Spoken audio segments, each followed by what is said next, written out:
some Saints and Rams in a second, but first, all right, Thursday Night Football highlights Curtis Samuel making the adjustment for a nice 44-yard catch. It's kind of unbelievable, Kenny, how many chunk plays the Panthers had that none of them resulted in touchdowns. Yeah, and it looks like Cam Newton underthrew a couple of them, especially to Curtis Samuel. He had a step on the defender. All he had to do was get it out there, push it a little more down the field. Maybe it's a catch-and-run opportunity, but Curtis Samuel has to slow down, lets the defender catch up. All right, more from this one. Jameis Winston throwing a perfect ball to Mike Evans in stride for 41. Going into last night's game, Jameis Winston had lost 12 consecutive road games, so it's good to see the quarterback being able to figure out a way to give his team an opportunity to win a game on the road. Jameis had the one throw that Kuechly almost intercepted, but after throwing the ball to the opposition repeatedly against the Niners, Jameis played really, really well. And it was a critical game for him because people would be questioning his status as the starter if he repeated that performance. All right, Greg Olsen pulling in the one-handed spinning catch right here.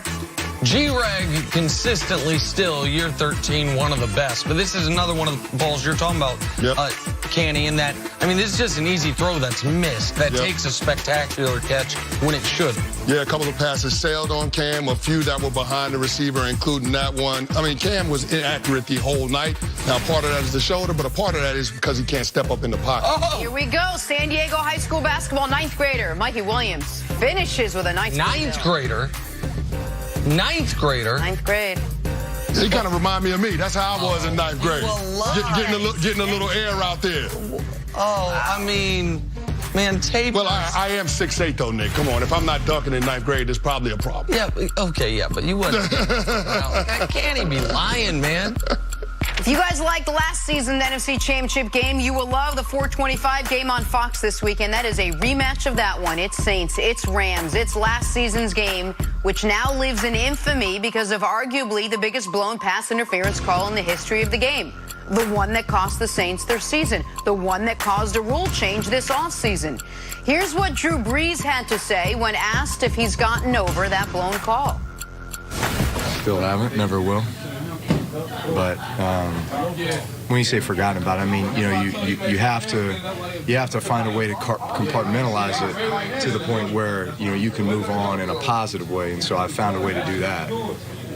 But as far as just, you know, the events, you know, you live and learn, and you know, sometimes things don't go your way, and you got to find a way to come out better on the other side. We can put together all the storylines we want. I mean, bottom line is, they're a really, really good football team.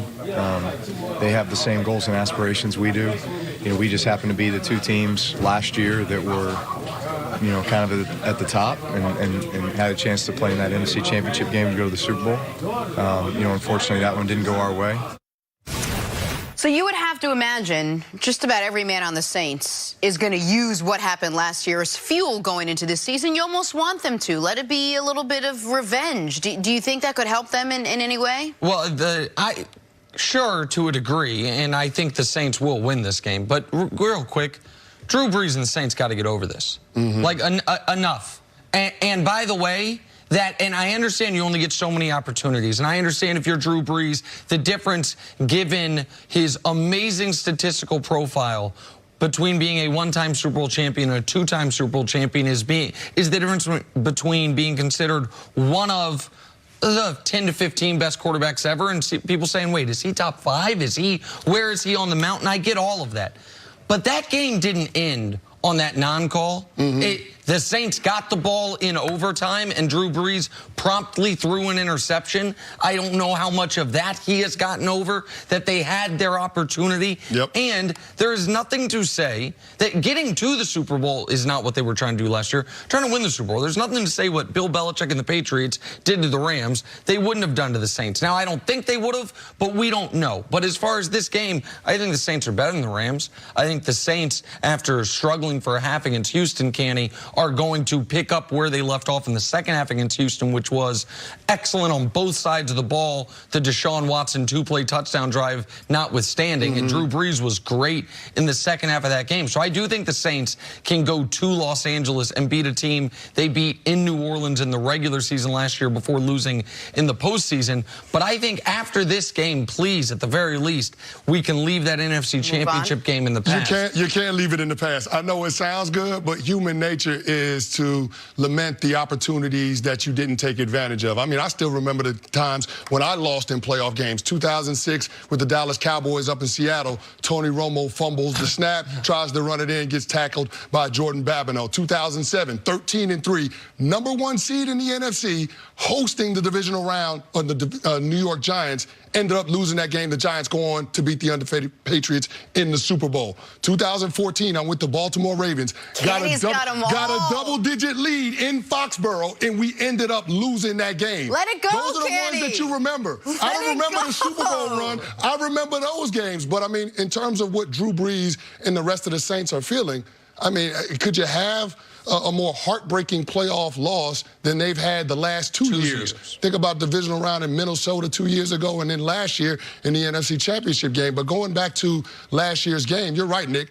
They had opportunities in that game coming out of the 2-minute warning. For some reason, Sean Payton calls a pass play rather than running the ball, knowing that the Rams only have 2 timeouts left. I mean, you could run the clock down and kick a field goal, then you kick off and you force the Rams to drive the length of the field to try to get in field goal range. And at worst, they end up kicking a field goal and tying it, and you're going to overtime. And you got the ball in overtime. Like you had, this was not what happened with Kansas City, where it goes to overtime, you lose the coin flip, and you never see the football. Like, not only did you get the ball, you got the ball, and Drew Brees, as great as he was last year, threw a pick, threw a bad pick. That was, now, we can argue if the pass interference call is made, they go to the Super Bowl, but that's also not a guarantee. They have to make a kick. The Rams would have had probably about 25 seconds, see if they can get their superstar kicker in range. But to spin it forward to this week's game, it should be noted, last year's game did determine the 1 seed. Yes. Now, the 1 seed did end up determining who went to the Super Bowl, because obviously the Rams lost,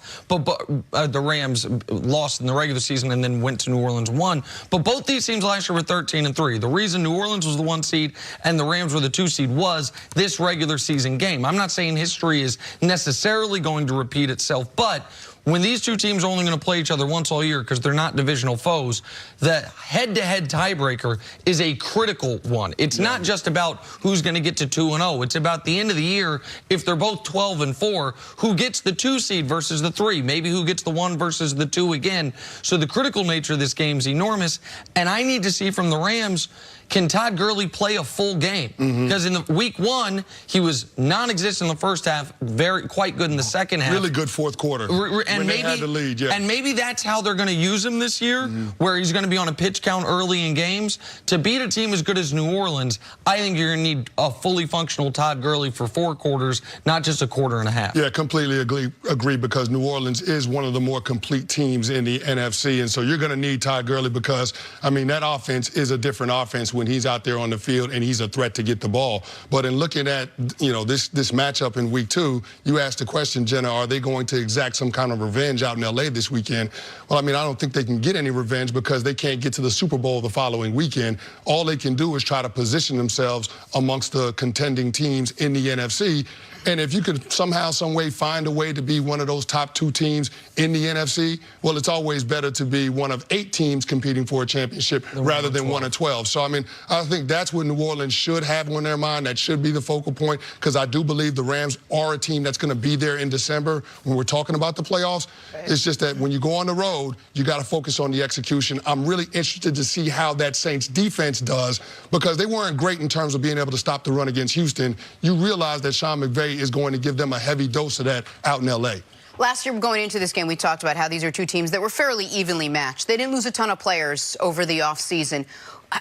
Which team resembles more the team that we saw last year between these 2? Oh, I think you're right that they are both very similar. And the Saints now, they don't have Mark Ingram anymore, and that's a substantial loss. The Rams lost a couple offensive linemen and Ndamukong Suh, and we'll see how substantial those losses are. But the major players from last year and this year are similar. I would say a distinction is in last year's game, the Rams had already lost Cooper Kupp. Yes. And now the Saints are going to have to account for that. You mentioned something about the Saints defense. I just want to follow up, because this is obviously where you made your money on the defensive line. How good is the Saints pass rush, Or was what we saw in week 1, more sacks than any team in the league in week 1, 11 quarterback hits? To you, was that more about Marcus Davenport and Trey Henry, Cam Jordan, those guys really playing a great game? Or was that more about the Texans' offensive line just being disastrous? Because how duplicable is that going into this Rams game? No, I think it's more about the Saints' defensive line being really good at being able to get after the quarterback. I mean, the Houston Texans have an improved offensive line, and we saw that based on the production that they had in their ground game. Sure. But I think that Saints defense is really good at getting after the passer, and that's exactly what you want when you have a high-powered offense like the Saints do with Drew Brees and company. So if they can somehow dictate the complexion of this game early and put it on Jared Goff's shoulders, force him to drop back and throw it, well, now Sean Payton has the Rams exactly where he wants them. So that's something to watch early in this game. If they get a half dozen sacks again, they'll win this game going away. Like, they don't even need that level of defensive line, pass rush production to put the Rams in a really tough spot. Saints don't even need refs in this one.